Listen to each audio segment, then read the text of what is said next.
Teleamazonas presenta 24 horas con Milton Pérez y Diana León. Empezamos. Los apagones en el país se mantendrán suspendidos por lo menos hasta el 9 de junio.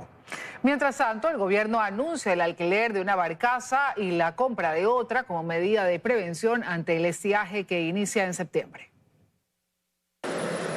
Que la situación hidrológica del país ha mejorado y que los embalses de Mazar y Paute han aumentado considerablemente, aseguró en entrevista con 24 horas el ministro de Energía encargado Roberto Luque. Por esta razón, los apagones se suspenderán hasta el 9 de junio. Adicionalmente, Coca-Cola Sinclair está generando sin problemas. Tuvimos un mantenimiento programado el fin de semana para arreglos de sedimentación de la captación. El ministro una vez más recalcó que los cortes de luz programados días atrás son por mantenimiento en las redes de distribución eléctrica y no por déficit energético. Luque también se refirió a la compensación del 50% en las planillas eléctricas por los apagones de abril, que rige desde este 29 de mayo. El valor del 50% no va a ser aplicado sobre ese mes que acaba de pasar, sino sobre el mes anterior. Va a recibir el descuento aplicado sobre el consumo que se realizó entre aproximadamente finales de marzo y finales de abril. Esta rebaja del 50% va a estar detallada en la planilla. El descuento se aplicará únicamente al valor del consumo de energía y no a las tasas de otros servicios. Esta compensación le cuesta al gobierno 40 millones de dólares. Luque también anunció la compra de una barcaza, el alquiler de otra y la adquisición de generación adicional permanente en tierra como medidas preventivas para el estiaje que iniciaría en septiembre. Sumen cerca de 300 megavatios adicionales que estamos tratando de agregar al sistema interconectado con compras de emergencia. Los contratos se estarían firmando entre mediados de julio y inicios de agosto, y por la barcaza, la de alquiler, nos han dicho que demora aproximadamente 30 días en estar acá. El gobierno también espera consolidar una interconexión regional eléctrica. Esto permitiría paliar la crisis energética por la que atraviesa el país. Al momento, Ecuador está generando energía sin la compra de electricidad a Colombia.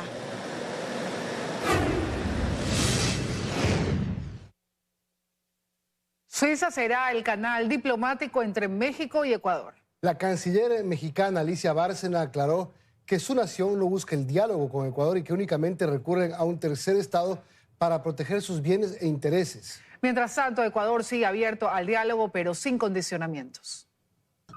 El conflicto diplomático entre México y Ecuador está lejos de terminar. El país azteca solicitó la intermediación de una tercera nación. Hemos pedido el apoyo incluso de terceras embajadas que están en Ecuador, como la embajada de Suiza. Estamos abiertos y listos para conversar y poner sobre la mesa verdades y que convienen conversar a los dos países y así solucionar cualquier conflicto que existe por medio. Un mecanismo que se utiliza es que haya un tercer país que sea el canal diplomático para mantener la comunicación. En este caso, Suiza ha aceptado la petición de México y del Ecuador de ser este canal de comunicación diplomático. Sin embargo, la mañana de este miércoles, la canciller mexicana Alicia Bárcena escribió en su cuenta de X: México no busca diálogo con Ecuador. Eso quedó cancelado tras el asalto a nuestra embajada y seguirá en la Corte. Recurrimos a la figura de encargar a un tercer país la protección y ejercicio de nuestros intereses para atender asuntos urgentes, incluida la protección de nacionales. Y aunque Ecuador sí está abierto al diálogo, la canciller Gabriela Sommerfeld reiteró que el país no está dispuesto a negociar la entrega del ex vicepresidente Jorge Glass. Se han ofrecido también en apoyar y visitar a Jorge Glass y interceder ante las autoridades para que nos lo entreguen. Hay cosas que el Ecuador no va a negociar. Todo el resto con gusto. En cuanto a la protección de los bienes que se encuentran en la sede diplomática en Quito, Sommerfeld destacó que están bien resguardados y que eso ya se demostró ante la Corte Internacional de Justicia, que negó la solicitud de medidas cautelares interpuestas por México. Ahora resta esperar el curso de la demanda y contrademanda de ambas naciones ante la Corte de La Haya, procesos que podrían tardar varios años. Horas cruciales para definir quién será el nuevo defensor público. Y desde el Consejo de Participación Ciudadana el dilema está en escoger a uno de entre los mejor puntuados que están plagados de cuestionamientos. La otra opción es buscar la probidad notoria entre el resto de los postulantes. La oferta es tener una nueva autoridad esta misma semana. Esperaría que dentro de esta semana ya podamos tener el defensor público. Es el propósito de los consejeros de Participación Ciudadana, aunque la tarea es difícil, pues se trata del concurso para defensor público, al que no llegaron como mejor puntuados precisamente los menos cuestionados. Encabezaba la lista Daniel Frías, quien renunció ante una ola de cuestionamientos por supuestos vínculos con el crimen organizado. Pero en el orden quedaron otros no menos cuestionados. Estos mejor puntuados, dice el penalista Felipe Rodríguez, no son una garantía de ser los mejores para ejercer el cargo. Seguimos el mismo círculo vicioso, es decir, los peores llegan al poder, los más corruptos llegan al poder y los mejores prefieren no incidir en la esfera del servicio público y terminamos teniendo un servicio público intelectualmente paupérrimo. Como si tienes todos estos antecedentes, si tienes una cola tan larga, no te expongas. Es decir, ¿por qué se exponen? ¿Por qué en realidad quieren pelear tanto por el cargo? Entonces yo creo que el tema de la probidad también es muy importante. Y lo hace a través de una columna en la que señala incluso que entre los postulantes a defensor público hay dos de ellos que como abogados en libre ejercicio son célebres por su estrecha relación con el crimen organizado y que hay otros que como abogados son celebérrimos por delincuentes. Ahora la pregunta es ¿por qué resulta tan atractivo el cargo de defensor público cuando debería ser un puesto más de servicio? La primera con la representación que puede tener con una vocalía en el Consejo de la Judicatura y la otra con el presupuesto de una institución de bajo perfil. La respuesta es porque van a manejar un presupuesto de 34 millones de dólares y tal vez una cifra similar en aportes internacionales y de ONGs. Es decir, empieza a hacerse un botín, el botín de cómo lucro en un cargo como el de defensor público, por una razón más, porque no es un cargo relevante en cuanto al ojo público. No obstante, es Participación Ciudadana que deberá resolver sobre esta designación, a ver si pesa la falta de probidad notoria o las meras calificaciones de un concurso que poco o nada logró identificar los intereses ocultos para asumir un cargo. El Consejo de Participación Ciudadana y Control Social abocó conocimiento de la terna de la que se elegirá al presidente del Consejo de la Judicatura. Hasta el viernes se conocerá si los 3 aspirantes cumplen o no con los requisitos de ley.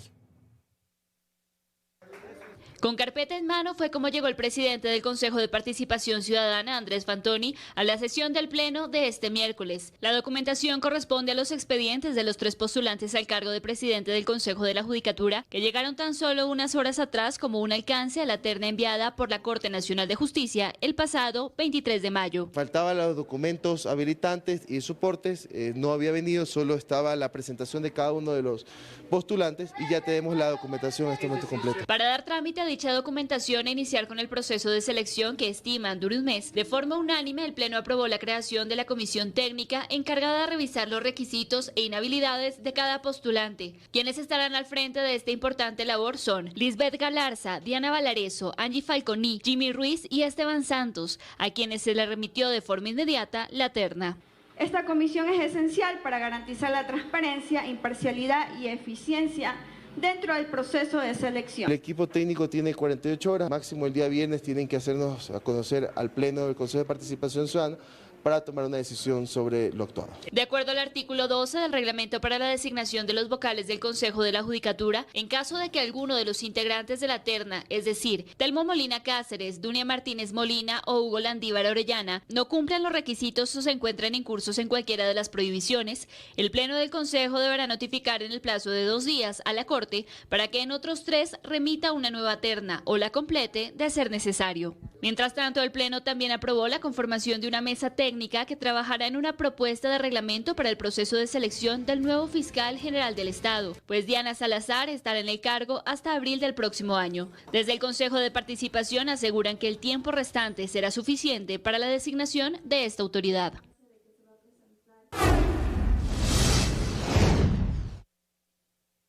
La Comisión Multipartidista de la Asamblea resolvió unificar los proyectos de ley de la consulta popular que envió el presidente de la República. Karen Aro siguió esta sesión y nos explica en qué consiste la decisión. Hola, Karen.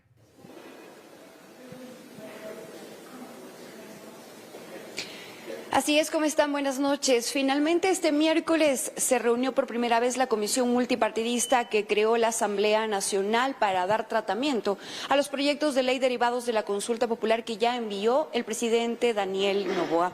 Se reunieron y tomaron la primera decisión. Por unanimidad resolvieron unificar estos proyectos de ley, pero en dos bloques. Hacerlo en uno que agrupe a las reformas al Código Orgánico Integral Penal y en un segundo, lo que tiene que ver con las reformas a la ley de extinción de dominio. Además, decidieron hacer una consulta jurídica al presidente de la Asamblea Nacional para la viabilidad de esta decisión y también se aprobó la hoja de ruta. Escuchemos lo que nos explica el presidente de esta comisión multipartidista. Sería un solo proyecto el cual contenga dos capítulos. El capítulo que guarda relación a la seguridad, que tiene directa incidencia en el Código Integral Penal, y el otro capítulo es el tema de la extinción de dominios, que como todos sabemos existe una ley de extinción de dominios y ese será el segundo capítulo. Y bien, por otro lado, contarles que la noche de este martes llegó hasta esta legislatura el veto total del presidente de la República, Daniel Noboa, a las reformas al Código de la Función Judicial. Han hecho críticas las diferentes bancadas, han dicho que no están de acuerdo con esta decisión, ya que solo sería un artículo el que causó polémica. En el siguiente reportaje les cuento. Veamos. Tal y como ya lo había anunciado, el presidente Daniel Noboa vetó totalmente las reformas al Código de la Función Judicial. El jefe de Estado se mostró en desacuerdo con el artículo 258, que permitía que un vocal de la Judicatura que tenga una orden de prisión o esté detenido pueda acogerse a una licencia sin sueldo. El presidente de la Comisión de Justicia que tramitó este proyecto criticó la decisión.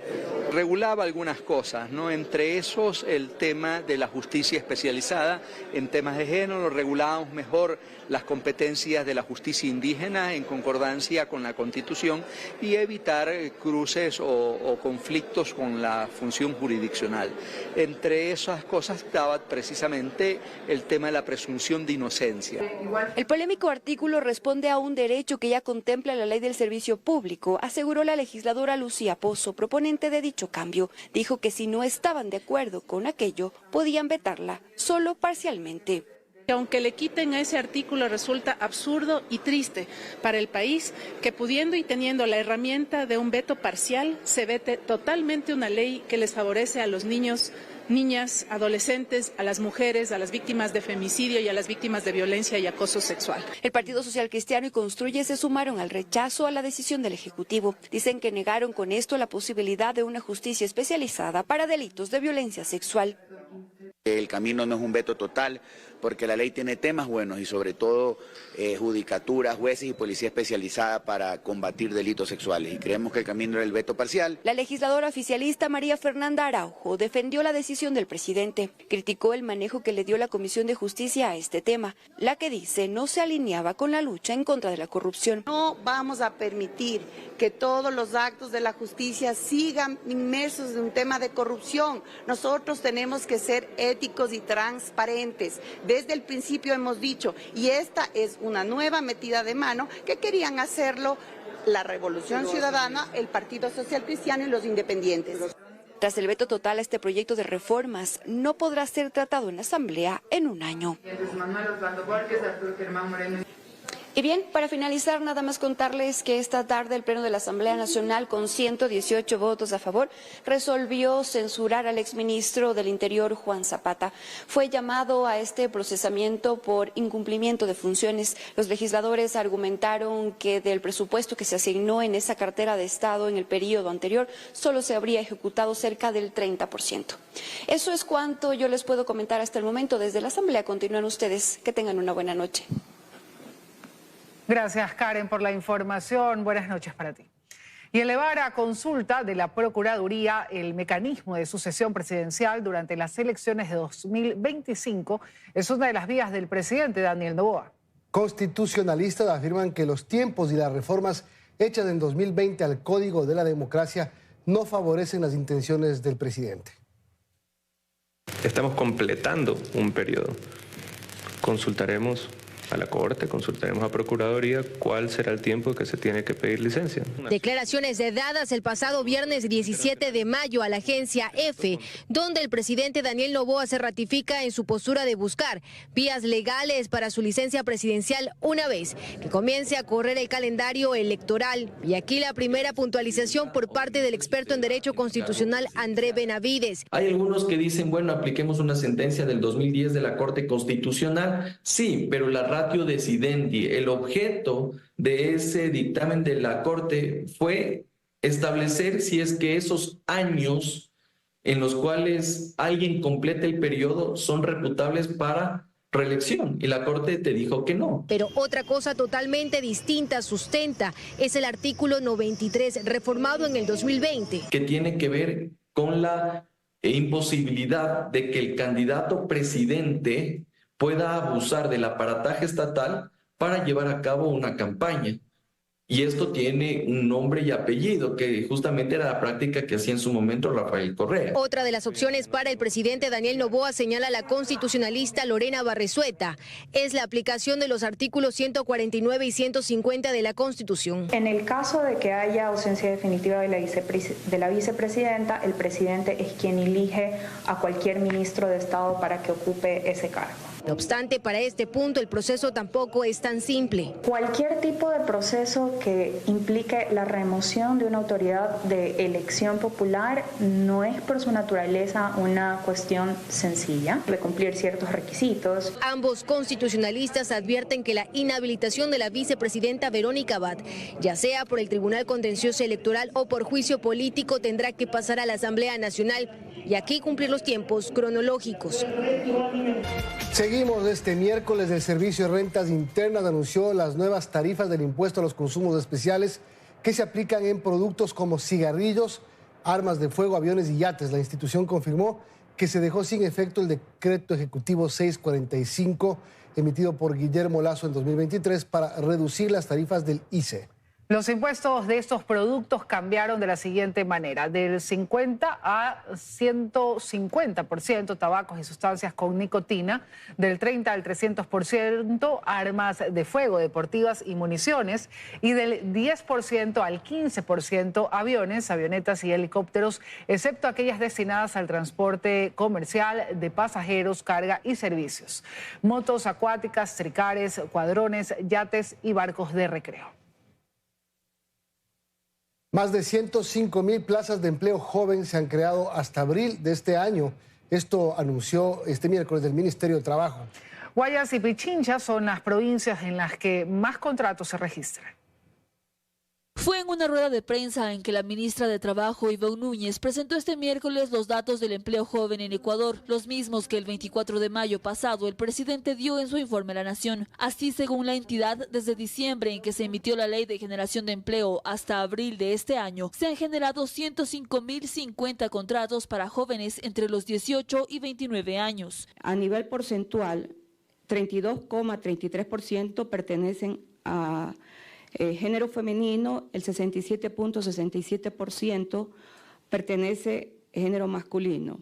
Las provincias en las que más contratos se registran son Guayas con 34.469 y Pichincha con 30.753, mientras que las áreas en las que más jóvenes se han empleado son agricultura, ganadería y pesca.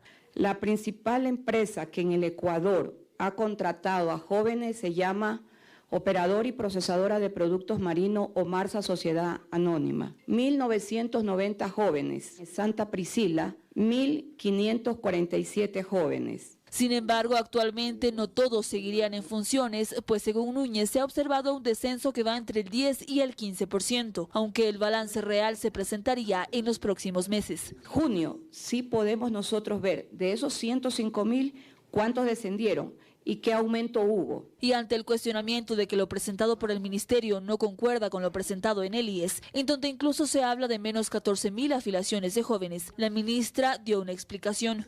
El joven puede estar afiliado el primer día y no necesariamente ese registro conste en el Instituto Ecuatoriano de Seguridad Social, porque existe el tema del registro tardío. El ministerio descartó que estos contratos sean ocasionales y aclaró que en un principio duran un año con la posibilidad de ser indefinidos. Toda la figura de esto La Policía Nacional capturó a los delincuentes que asesinaron a una mujer mientras le robaban sus pertenencias en el centro de Guayaquil. Los implicados forman parte del grupo terrorista Los Lobos. Son momentos de los allanamientos ejecutados por agentes de la Unidad Anticriminal de la Policía Nacional, donde capturaron a los sicarios que acabaron con la vida de una madre de familia la tarde del pasado martes 28 de mayo, disparada por oponerse al robo en las calles Machala y Pedro Pablo Gómez, en el centro de Guayaquil. Tras el hecho criminal, el gatillero y su cómplice fueron capturados por la Unidad Anticriminal de la Policía Nacional, luego de varios allanamientos ejecutados en el norte y sur de Guayaquil. Durante la intervención también se encontró la motocicleta en la que los delincuentes se movilizaban para cometer actos delictivos. Según los agentes, se trata de integrantes de la estructura delictiva Los Lobos. En cámaras de seguridad quedó grabado el momento en el que el asesino llega hasta este local comercial de repuestos de línea blanca. El criminal, que llevaba una chompa blanca y una gorra azul, primero actúa de manera distractora, mientras sus víctimas están comprando. Segundos después, el criminal saca un arma de fuego y apunta a los clientes. Todo esto mientras su cómplice se acerca en una moto y lo espera. Acto seguido se ve a la madre de familia salir del local comercial, oponiéndose al robo de sus pertenencias y dinero en efectivo, y entonces el asesino le dispara en 2 ocasiones, dejándola gravemente herida en el piso. La víctima mortal fue identificada como Beatriz Chunga Quiñones, de 65 años de edad, quien vivía en Italia y había llegado a Ecuador a realizar trámites para su casa. Tráfico de armas, drogas y embarcaciones sin documentos son las irregularidades con las que se encuentra el personal de guardacostas en el Golfo de Guayaquil. La isla Trinitaria y la playa del Guasmo encabezan la lista de los puntos conflictivos. Este es el momento en el que 5 guardacostas se alistan para hacer el patrullaje a lo largo del Golfo de Guayaquil. Y nosotros los acompañamos en un recorrido que realizan. Una de sus mayores luchas en la actualidad es el tráfico de armas y drogas, puesto que esta ruta se ha convertido en un tramo estratégico para las bandas narcodelictivas. En todo el estero se encuentran embarcaciones que poseen armas, que poseen sustancias sujetas a fiscalización. Durante los patrullajes, personal de guardacostas identificó a la isla Trinitaria y a la playita del Guasmo como lugares conflictivos. En estos puntos, los grupos delincuenciales aprovechan la salida y entrada que tienen con el brazo de mar para traficar armas, droga y combustible. Los controles se realizan a cualquier hora del día, a los botes de fibras o lanchas que transitan el Golfo. Entre una de las novedades que más se presentan en estas embarcaciones es la falta de documentos, tanto del personal y de la embarcación. La seguridad no es lo único prioritario para los guardacostas. Estar al tanto de alguna emergencia como personas heridas o un naufragio también son parte de sus tareas. En ese momento se trabaja en coordinación con el EQ 911 para atender una alerta que se presente. Tenemos diferentes emergencias, ya sea por robos, ya sea por personas que están extraviadas. Al igual que en la zona urbana, en estos espacios también operan la banda de los choneros, lagartos, tiguerones, entre otras más, catalogados como grupos terroristas por el gobierno nacional. Seguimos. La Asamblea Nacional aprobó la Ley de Reparación Integral a los familiares de víctimas de femicidio. El documento contempla la atención preferencial en salud, becas en educación básica y superior y se declarará al 27 de septiembre como el Día Nacional en memoria de las víctimas de femicidio. Cada 26 horas en Ecuador, una mujer es asesinada por razones de género. Cifras alarmantes que motivaron a la Asamblea Nacional a aprobar con 128 votos la Ley de Reparación Integral a los familiares de las víctimas de femicidio. La norma ampara a los hijos y familiares dependientes hasta el 4º grado de consanguinidad y ofrece una serie de beneficios en temas económicos, de salud y educación. Ninguna familia en este país ha recibido una reparación económica. Lo que han recibido es un papel escrito en una sentencia que un femicidio no solamente afecta a un hijo o a una hija, es decir, es una afectación a la familia, y con esta ley de Ecuador puede marcar historia en toda la región. Y es que de acuerdo con cifras de Fundación Aldea, solo en 2023 se registraron 321 femicidios que dejaron en orfandad a 187 niños, y en lo que va del 2024 ya se contabilizan más de 70. Por ello, en temas de salud, la norma establece que se tendrá atención prioritaria en servicios de atención médica, psicosocial y psiquiátrica, mientras que en el área educativa tendrán acceso preferente a becas tanto en básica como en superior. Se dispone que los jueces podrán consultar a los menores de edad si deciden cambiarse de apellido. Eso también se establece el día 27 de septiembre como el Día Nacional en memoria de las víctimas de femicidio. En el área económica, por ejemplo, las entidades financieras públicas y privadas mantendrán líneas de crédito preferentes con tasas de interés reducidas para estos beneficiarios. Por las mujeres asesinadas de este país, por las víctimas, por sus madres, por las que luchan. Ni una menos, y nadie se cansa. Ahora, desde las organizaciones sociales, lo que se solicita es que se cumpla con la dotación de recursos para que lo obtenido no quede solo en el papel. Porque los hijos e hijas, las familias de las víctimas no van a pagar la crisis fiscal del Ecuador. Lo que necesitan es que se destinen los presupuestos y los recursos para ser un país digno. El proyecto de ley está en manos del Ejecutivo, quien deberá emitir su veto en un plazo máximo de 30 días. Inició el proceso para la inscripción de estudiantes en el Registro Nacional de la CENESID. En lo que va del año es el segundo proceso de admisión a las universidades, escuelas politécnicas y otras instituciones de educación superior públicas. A continuación les contamos hasta cuándo debe inscribirse.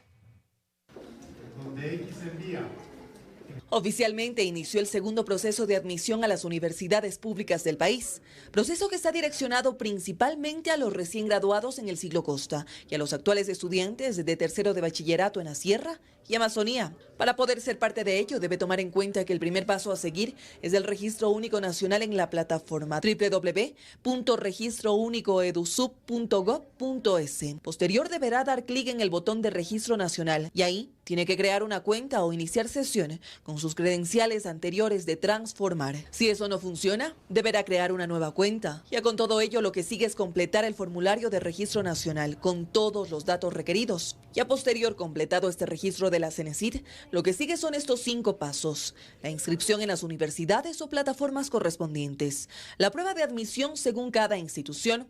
Como tercer paso está la postulación con la institución académica según su puntaje. Como cuarto paso, la asignación y aceptación de cupo por parte de los estudiantes. Y finalmente, la matrícula directa en la universidad obteniendo este cupo. Recuerde además que quienes pueden realizar este registro nacional son únicamente los bachilleres a nivel nacional, estudiantes de bachillerato y los ciudadanos extranjeros con situación regularizada en el país. Además, tome en cuenta que si usted es recién graduado y quiere ser parte de las instituciones de la fuerza pública del país, como por ejemplo de la Policía Nacional, obligatoriamente debe seguir este proceso. Caso contrario, quedará fuera sin opción a reconsideración alguna. Esta inscripción que se está realizando en este momento es para técnicos, aspirantes a técnicos operativos, que son nuestros clases y policías. Alrededor de 3.000 aspirantes serán recibidos en las escuelas de formación. Todo dependerá del número de personal que se acoja a retiro durante este año. En anteriores procesos, incluso más de 80.000 estudiantes se inscribieron para ser parte de la Policía Nacional. Las riobambeñas Guillermina Espinosa y su hija Camila Brito se llevaron el primer lugar en una competencia de la famosa Escuela Culinaria de París, el Le Cordon Bleu. Los platos preparados llevaron ingredientes ecuatorianos. Hace más de 10 años cocinan juntas, mezclando ingredientes, descubriendo nuevos sabores y emplatando como alta cocina. Las riobambeñas Guillermina Espinosa, de 61 años, y Camila Brito, de 25, son madre e hija y comparten la misma pasión por la cocina. El amor por la cocina nace por el hecho de servir cuando nosotros teníamos reuniones familiares, atenderles. Hemos aprendido juntas. Camila estudió leyes y se graduó como abogada hace un año, pero nunca abandonó su pasión culinaria. Fue así que se inscribió junto a su mamá en la competencia mundial de cocina amateur, Colores y Sabores del Mundo, que lanzó una de las escuelas culinarias más importantes a nivel internacional, Le Cordon Bleu de París. Yo tenía muchas ganas de ir a estudiar a este instituto culinario, entonces siempre revisaba sus redes sociales. Les revisaba siempre les tenía en Instagram hasta que ya me salió que iban a hacer un concurso. Camila y Guillermina se enfrentaron a 10 equipos de países como Líbano, India, Estados Unidos, Uzbekistán, Indonesia y Francia. Pero el plato de nuestras representantes resaltó entre los demás, gracias a los ingredientes ecuatorianos que llevaron para la competencia. Entonces, por ejemplo, para lo de dulce llevamos la harina de maíz, tanto la blanca como la morada, e hicimos buñuelos bicolor, que salieron bien bonitos. Para nuestras cámaras replicaron el plato ganador, una crema de espinaca con cilantro, cocolón, pollo crocante y camote cocinado. Y así encantaron a 8 jurados de distintas partes del mundo, obteniendo el primer lugar de la competencia. Y cuando nos enseñan la pancarta y dicen Team Ecuador, era como que la emoción, que ves todo el mundo bravo. Una bonita experiencia para las personas que ya estamos más o menos por retirarnos. Hay que tomar en cuenta que nosotros no es nuestra profesión el cocinar, sino es nuestra pasión el cocinar.